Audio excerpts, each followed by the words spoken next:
பிரிட்டிஷ்காரன் எதிர்த்து அகிம்சை வழி பழிக்க பழி அப்படின்னு போராடிட்டு இருந்த டைம்ல தன்னோட மொழி ஆயுதமா வச்சு போராடினவர் தான் பாரதியார். இந்த மகாகவி எழுதின கவிகளில் உள்ள வரிகளையும் வார்த்தைகளையும் நம்ம தமிழ் சினிமா பாடல்களில் பயன்படுத்தியிருக்காங்க. அதெல்லாம் என்னென்ன பாட்டு அப்படின்றத இந்த வீடியோல நம்ம பார்க்க போறோம். ஃபர்ஸ்ட் ஒன் அச்சமில்லை அச்சமில்லை அச்சம் என்பதில்லையே. இந்த முழு கவிதையும் வச்சு எந்த ஒரு சினிமா பாடலும் வரல. ஆனா ஸ்டார்டிங்ல வர 2 வார்த்தைகளை மட்டும் பயன்படுத்தி நிறைய பாடல்கள் வந்திருக்கு. அதுல ஒண்ணுதான் அச்சமில்லை அச்சமில்லை மனமே வெற்றி எல்லாம் இனி இவன் வசமே.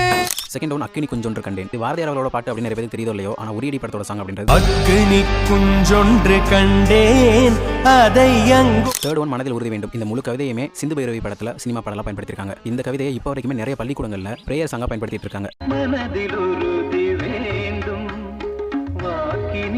Sorry for the interrupt. வேலை தடங்களோட ஃப்ரெண்ட்ஸுக்கு ஒரு இன்ஃபர்மேஷன் மட்டும் பாஸ் பண்ணிக்கிறேன். இது ஒரு நல்ல பார்ட் டைம் ஜாப். வீட்ல இருந்து டெய்லி 2 ஹவர்ஸ் பண்ணா போதும், நல்லாவே ஏர்ன் பண்ணலாம். ரொம்பவே சேஃப் அண்ட் செக்யூரான ஜாப் தான். எந்த ஒரு சேல்ஸ் அண்ட் இன்வெஸ்ட்மெண்ட் எதுவுமே கிடையாது. வேலைக்கு போறவங்க, ஹவுஸ் ஒய்ஃப், காலேஜ் ஸ்டூடெண்ட்ஸ் எல்லாருமே இந்த ஜாப் பண்ணலாம். இந்த ஜாப்ல சேரணும்னு நினைக்கிறவங்க ஸ்கிரீன்ல தெரியுற நம்பருக்கு கால் பண்ணி ஜாயின் பண்ணிக்கோங்க. 4th ஒன் இனி ஒரு விதி செய்வோம்.